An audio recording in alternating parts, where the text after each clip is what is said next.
It's very small, which you'd expect, because they're not just going to go giving out large pieces of the Holy Cross. Relics, they're objects of prayer and devotion. But sometimes if a church closes, these relics get sometimes misplaced. And this has happened a lot, like in the last half century. And so it's important to get these back to places where they can be loved and appreciated. These ended up in dubious circumstances and ended up just kind of sitting unused. And so the goal of this kind of cross-country ecumenical east-west saga is to get them back into the hands of people who will pray with them and who will love the saints and want to learn about them and teach their children who these people were and what they did for Jesus and what they can in heaven, what they can do for us in our life of faith.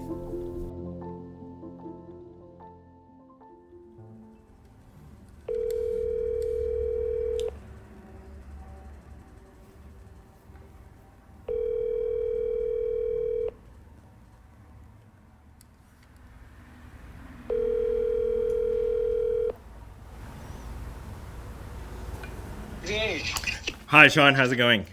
Good. How are you? Oh, I'm good. So as far as the handoff. Yes. So, my priest friend, he is the one who's going to bring the relics, and he wanted to make sure that the quote Orthodox hired man was, I think in his mind it conjured up like some guy named Boris wearing a wife beater, gold chain. I figured you'd appreciate it. Your name is Evan, and he's like, oh, that's disappointing. I know it is, isn't it? So he's gonna bring him, I guess, in his car, and he's really flexible. He's gonna be at Steubenville.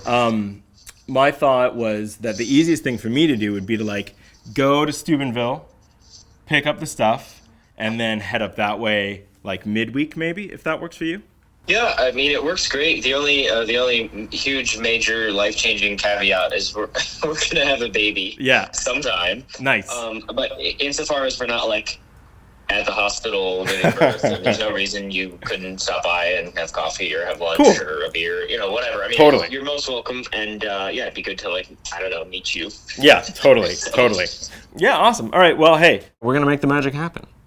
Awesome. Thanks, cool. Man. Yeah, totally. I'll talk to you guys later.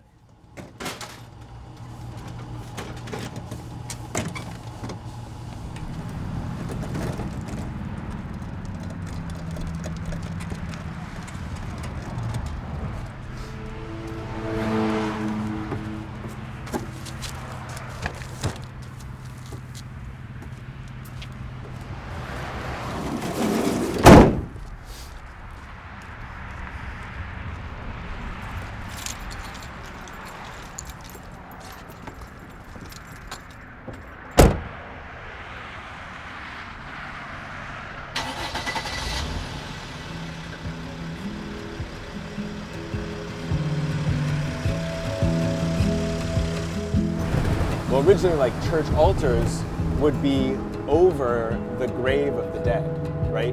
The church building would be constructed, or the shrine would be constructed on the tomb of the deceased person.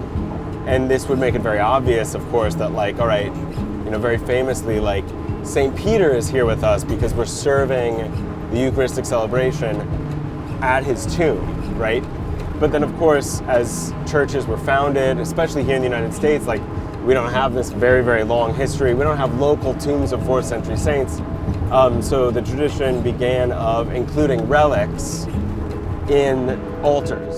If you go to a Catholic church, you go to an Orthodox church, not everybody is knowledgeable of the fact that, there's some dead person right there. You are mystically communing with the dead. But we know.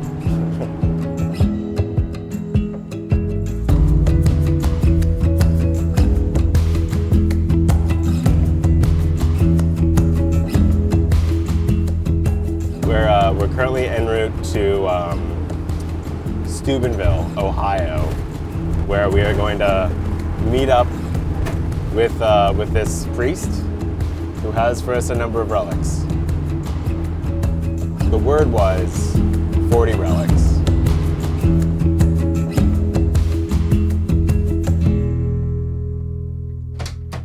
That's the spot.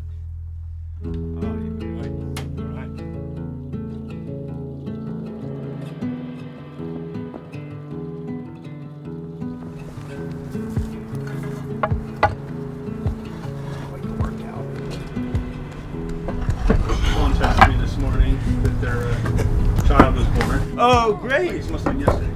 They said it was here. That's so great.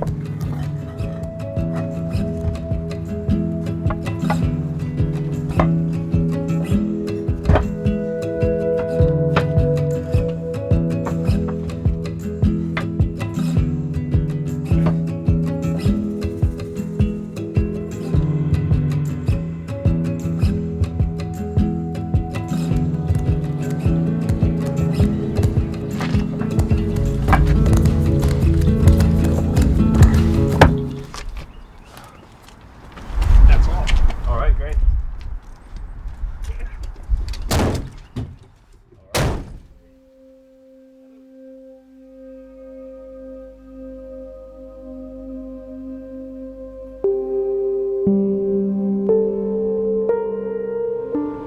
I remember the first time I ever heard the Paschal Troparion, which is Christ is risen from the dead, trampling down death by death, and upon those in the tombs bestowing life. And I remember thinking, my uncle's dead and my grandparents are dead. And the feeling I have is one of like rage. What are we born to die?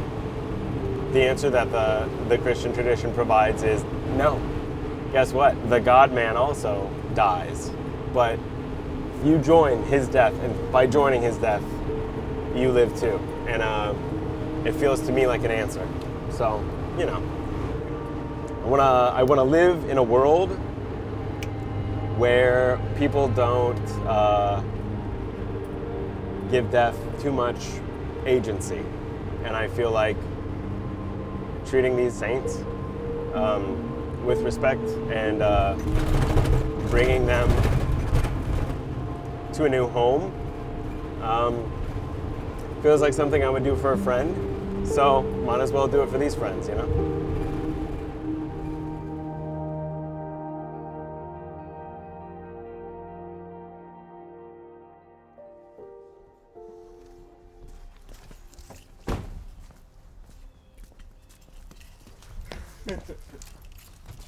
Cool, it feels like we're about to announce.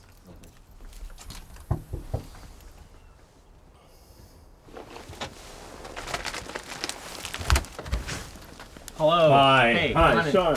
I'm Evan. Nice to meet you. Sorry for the mail. No, And the delay. no, don't. Welcome. I'm glad you made it. You guys want a coffee or tea or water? We have hard liquor. It's not even noon. You know, it's noon in Turkey. I'll have a Sparkling coffee water. and I will have a hard liquor right before I leave. Yeah, because good. I do feel like we should. Yeah, that's important. You know what I mean? And for you? Hi. Hey. Hi. Wow, it's been a while. Here's the new child. Do you want to hold him? Yeah, Part of the course. deal. Oh my. We gotta have the baby. I know. Oh my gosh. There's that new baby smell. A week fresh. Isn't it? It is so crazy how It's like wild. you smell that smell and like Aw. obviously one loves the baby just for being a baby, but when you smell the smell, it's also like I love being a human. I know, just, I like, know. And I will die for you. You know. There's, exactly. Even after oh my gosh, yes.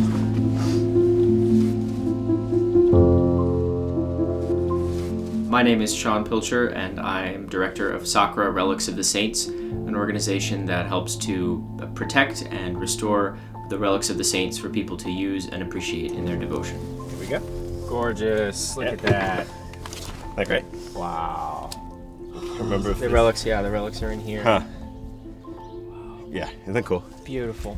See, you can see at some degree what's written on there. Look at that. Beautiful. Saint Aurelius, Saint Timotheus, martyrs. I've heard people compare it to like genealogy. You have an opportunity to learn a lot about a saint's life, or a lot about a particular religious community, or a lot about someone's own personal story and testimony of faith. I was working with a gentleman whose family was persecuted during the Mexican Civil War in the last century. A priest gave them a relic of a saint that was important to them, and this relic had been passed down. And so they have this important relic to them, which tells the story of the life of a saint, but it also tells the story of the life of faith of these people. And now this story of the saint who lived at a different time and place, and this family, and me, who all have totally different backgrounds, are all woven together. And that's exactly the idea of the communion of the saints. We have these people totally unrelated, but who are all brethren in Christ, and who all find their peace and their hope and their joy in this one thing. And this relic is this font of grace. It's got this kind of gravitational pull to pull all these stories together. Oh, so you're not gonna have like my address on here, right? No, yeah, I'll make sure to keep All that. the wild, crazy Catholics don't come raid my house for relics. Then we'll be laughing about the Fourth Crusade then, huh? Right. It's not so funny when it's your house. That would be so sad, Con. If a bunch of strange Catholics showed up and took relics from your house. Anytime there's been authentic apostolic Christianity, people have been caring for the saints. People would put themselves at great physical risk to go recover the bodies of the saints, so they could appreciate them and love them, because these are our family, right? These are people who are alive in heaven. It's not just some old dead thing. This is where we go to experience people who behold the face of the living God in heaven, and they have some attachment still to their body.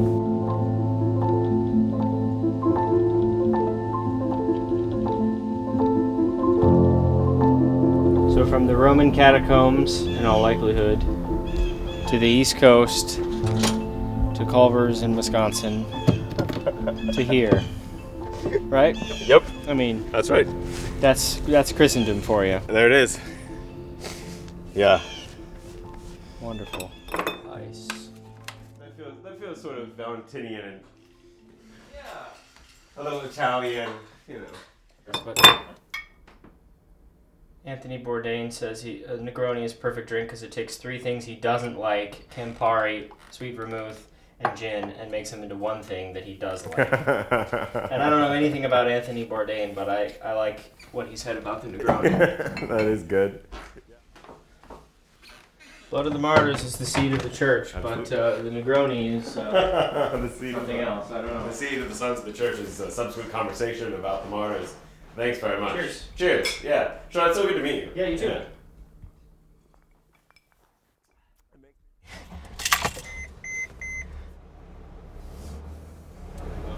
Now the journey's over. Almost over. I'm still gonna get tasty taco. Something that the dead cannot do, but that surely when we all rise again we will enjoy tasty taco in paradise, you know.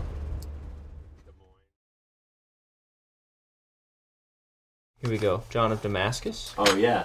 Wow. So this is part of his skin right here. He has a really interesting East-West story too, because he's an Eastern saint who was kept in Venice for a while, which of course is a Western place. Here comes the cat, and then the Patriarch of Venice gave some of the relics back to the East. So he's kind of a nice East-West guy. Yeah.